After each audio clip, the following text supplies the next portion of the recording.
కవితకు అప్డేట్స్ పేరిట ఎక్స్లో, అంటే గతంలో మనం ట్విట్టర్ అనేవాళ్ళం, ఇప్పుడు ఎక్స్ అని అంటున్నాం.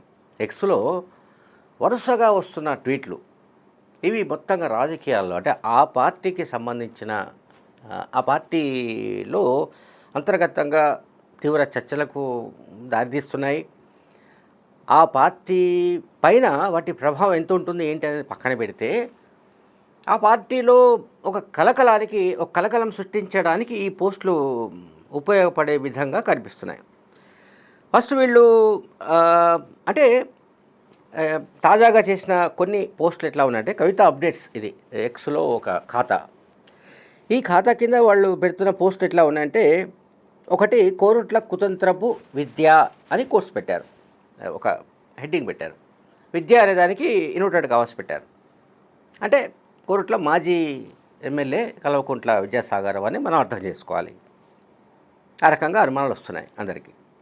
2008లో కేసీఆర్ను ఓడించడానికి ప్రత్యర్థుల నుంచి 6 కోట్ల రూపాయలు తీసుకొని క్రాస్ ఓటింగ్ చేసిన ఘనుడు అని అందులో ఆ పోస్ట్లో ఉంది, మెన్షన్ చేశారు. ఎంత? 6 కోట్లు. ఆ సందర్భంగా కేసీఆర్ చేతిలో 6 నెలల పాటు సస్పెండ్ అయ్యాడు. కన్న కొడుకుకే ఎమ్మెల్యే టికెట్ రాకుండా క్యాడర్తో వ్యతిరేక నినాదాలు చేయించి తనకే టికెట్ దక్కేలా విశ్వ ప్రయత్నాలు చేసిన మహాకుట్రధారి. ఈరోజు అదే వ్యక్తి కేసీఆర్ కన్నబిడ్డ మీద నోరు పారేసుకోవడం ఒక విడ్డూరం కాదా? విజయసాయి ఒక స్టేట్మెంట్ ఇస్తే దాన్ని కౌంటర్ చేస్తూ ఈ వ్యాఖ్యలు చేసినట్టుగా మనం అర్థం చేసుకోవాలి. అట్లాగే ఖాదీ బోర్డును భ్రష్టు పట్టించేందుకు ఖాదీ యాజమాన్య బోర్డును కూడా మార్చేసి తన మనుషులను అక్కడ కూర్చోబెట్టి బీఆర్ఎస్ పార్టీ ప్రతిష్టను ఈ కరుడుగట్టిన కార్యకర్త దెబ్బతీశాడు అనేది ఒక ఆరోపణ. అట్లాగే ఒక ప్రైవేట్ క్లబ్లో సభ్యునిగా చేరి ఆ ప్రైవేట్ క్లబ్ దాదాపు 8 కోట్ల విలువ చేసే ఆస్తి ఉంటే ఆ ప్రైవేట్ క్లబ్ను ఒక వ్యాపారవేత్తకు 4 కోట్లకు అమ్మి పారేశాడు అని ఇంకొక ఆరోపణ. అతని గురించే, కోరుట్ల మాజీ ఎమ్మెల్యే విజయసాగర్ గురించి. అంటే ఆయన అని అనుమానాలు వస్తున్నాయి. ఎందుకంటే మొదట్లోనే కుతంత్రపు విద్య అని పెట్టినందువల్ల పూర్తి పేరు రాయనప్పటికీ ఏవైతే లక్షణాలు ఉన్నాయో, ఏదైతే కేటగిరీస్ ఉన్నాయో, అందులో వ్యాఖ్యలు ఉన్నాయో, వాటిని బట్టి మనం అనుమానించడానికి వీలవుతుంది. అండ్ ఇంటి పేరు తప్ప కేసీఆర్తో ఆయనకి ఎటువంటి బంధం లేదు, ఎటువంటి బంధుత్వం లేదు. అంటే ఇంటి పేరు విజయసాగర్ ఇంటి పేరు కల్వకుంట్ల, కేసీఆర్ ఇంటి పేరు మనందరికీ తెలుసు, కల్వకుంట్ల చంద్రశేఖరరావు, కల్వకుంట్ల తారక రామారావు.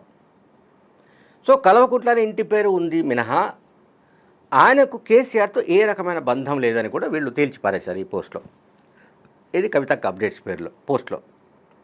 అలాగే కొడుకు ద్వారా, అంటే ఇప్పుడు ఎమ్మెల్యేగా ఉన్నాడు, కోరుట్ల ఎమ్మెల్యేగా ఉన్న డాక్టర్ సంజయ్ ద్వారా కేసీఆర్కు దగ్గరై అదే కొడుకుకు ఎమ్మెల్యే టికెట్ రాకుండా కూడా ఈ పన్నాగాలు ప్రయత్నించాడు అనేది ఇంకొక ఎలిగేషన్.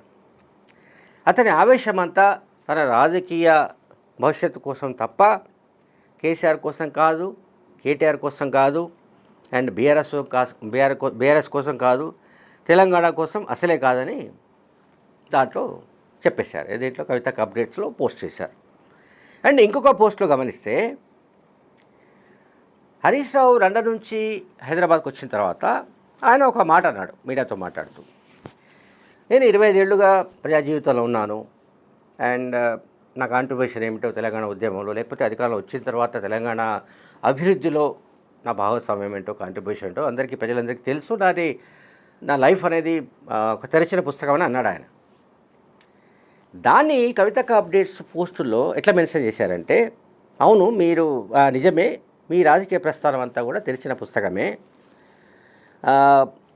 అని అంటూ మెడికల్ కాలేజ్ కుంభకోణం, రైతుల భూ కబ్జాలు, కమలం పార్టీతో కేరింతలు, అమిత్ షాతో ఆత్మీయ పలకరింపులు, తెర వెనుక ఎమ్మెల్యేలను జేబులో పెట్టుకోవడం, టీఆర్ఎస్ను ముంచడానికి ఎన్నో వెత్తులు వేయడం, అమోఘం మీ రాజకీయ ప్రస్థానం, అద్భుతం మీ చరిత్ర, ఇక వెన్నుపోటు ఒకటే మిగిలింది అని ఆ పోస్ట్లో హరీష్ రావు గురించి తీవ్రమైన ఆరోపణలు చేశారు. అంటే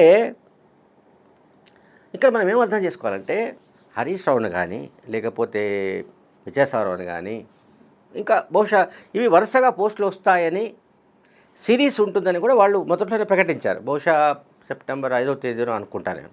అంటే కవితక్క అప్డేట్స్ అని ఎప్పుడైతే ఒక ఎక్స్లో ఒక ఖాతాను తెరిచారో దాంట్లో ఫస్టే మెన్షన్ చేశారు, ఇది వరుస పోస్టింగ్లు ఉంటాయి, వరుస పోస్టులు ఉంటాయి, ఇది ఒక సిరీస్ ఉంటుందని చెప్పారు వాళ్ళు.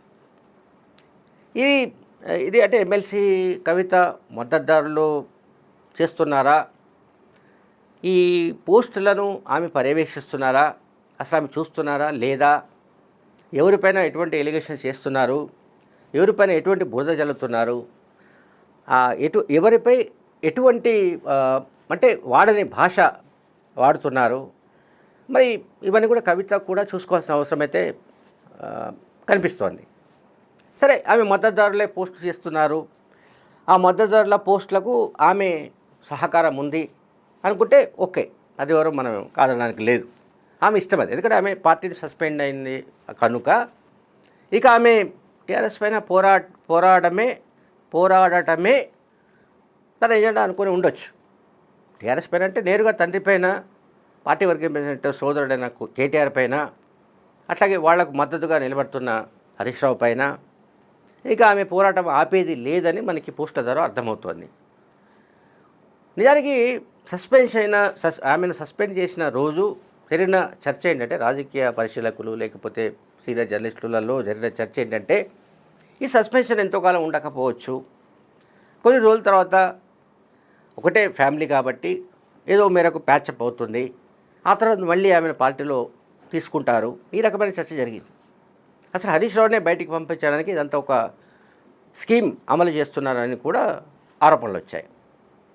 కానీ తీరా ఇప్పుడు ఈ పోస్టులు చూస్తుంటే ఆమె అంటే కవిత చాలా వైలెంట్గా పోతున్నట్టుగా మనకు అనిపిస్తుంది ఈ పోస్టులను బట్టి.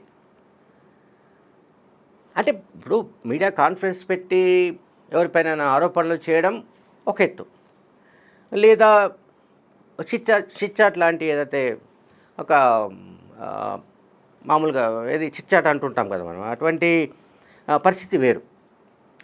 చిట్చాట్ అంటే ఆన్ రికార్డు ఎక్కువ కనుక అందులో ఏం మాట్లాడినా కూడా తర్వాత మేము మాట్లాడలేదని వాళ్ళు ఖండించవచ్చు. మీడియా కాన్ఫరెన్స్లో అయితే ఖచ్చితంగా రికార్డ్ అవుతుంది కనుక దాన్ని ఖండించడానికి సాధ్యం కాదు. ఇప్పుడు ఇది డిఫరెంట్ స్టైల్లో ఉంది. అంటే ట్విట్టర్లలో ఇటువంటి పోస్టులు పెట్టడం, ఇటువంటి సెటరికల్గా విమర్శలు చేయడం, ఆరోపించడం, బురద జల్లడం, లేకపోతే రకరకాల ఎత్తులు పై ఎత్తులు వేయడం అనేది ఇది మనం కొత్తగా చూస్తున్న ఒక ట్రెండ్. ఇది ఇంతకుముందు మనం చూడలేదు. అంటే అదే పార్టీకి సంబంధించిన అది ఒక పార్టీ పైన ఇంకొక పార్టీ చేయడం వేరు. ఇప్పుడు బీఆర్ఎస్ పార్టీ పైన కాంగ్రెస్ పైన బీఆర్ఎస్ పార్టీ, లేదా కాంగ్రెస్ పైన బీజేపీ పైన బీఆర్ఎస్ పైన బీజేపీ, ఈ మూడు పార్టీలు ఒక పార్టీపై ఇంకొక పార్టీ అటాక్ చేయడం వేరు. కానీ విత్ ఇన్ ద పార్టీ అంటే ఆమె సస్పెన్షన్ అయినంత మాత్రాన ఆమె లైన్ ఏంటి, అంటే ఆమె ఏం చేయదలుచుకుంది, ఆమె రాజకీయ భవిష్యత్తు కార్యాచరణ పట్ల ఇప్పటికీ అనేక అనుమానాలు ఉన్నాయి అండ్ అనేక విధాలుగా అస్పష్టత కూడా ఉంది. ఆమె ఏం లైన్ తీసుకుంటారు, ఏ పార్టీలో చేరుతారు, లేదా తానే సొంతగా ఒక పార్టీని ఏర్పాటు చేసే అవకాశాలు ఏమైనా ఉన్నాయా, అటువంటి స్పేస్ ఏమైనా తెలంగాణలో ఉందా, ఈ రకమైన చర్చలు కూడా జరుగుతున్నాయి. సో ఇప్పుడు ఈ ట్విట్టర్లో జరుగుతున్న ఈ రకమైన పోస్టుల వల్ల ఆమెకు రాజకీయంగా ఏ మేరకు ప్రయోజనం కలుగుతుందన్నది మరి ఇది అంతు చిక్కని ప్రశ్న. Thank you very much.